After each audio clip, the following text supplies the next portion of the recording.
Zdravo svima i dobrodošli u novi video. Kao što ste mogli prosuditi po naslovu istog, ovo nije nikakav tutorial niti nešto da kažem poučno, ovo je čisto za sve zaljubljenike u modifikaciju Windowsa, a pri modifikaciji prvenstveno mislim na estetski dojam. Dakle, predstavljam vam temu koju vidite na ekranu i do koje ću vam ostaviti link da ju skinete, naravno pod uslovom da vam se dopada. Inače, ovo nije klasična tema za Windows, već za Rainmeter kojeg smo već predstavljali na našem kanalu, doduše ima podosta vremena od toga, ali neće vam biti problem da to potražite, jeli?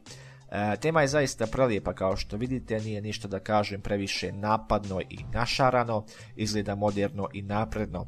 Primijetit ćete ovaj equalizer ili vizualizer koji se posebno instalira, odnosno hajmo reći predstavlja neku posebnu temu za Rainmeter.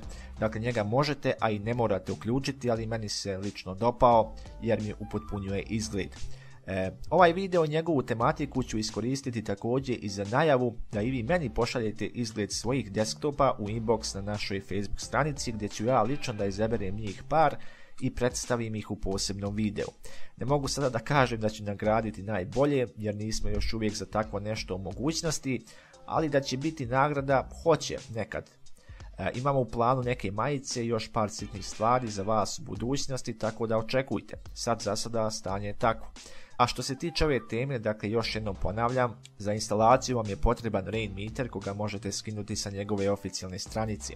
Ako imate problema sa instalacijom, pogledajte naš video o tome gdje imate sve objašnjeno, da se ja sada ne bih ponavljao ovdje 100 puta. Hvala vam na gledanju ovog videa, udarite like na njega ako vam se dopada i on, a i tema naravno, i šaljite screenshote vaših desktopa u inbox naše Facebook stranice gdje ću ih ja pregledati, pa ću izdvojiti njih 10 u posebnom videu. Hvala vam na gledanju i naravno ostanite pozitivni.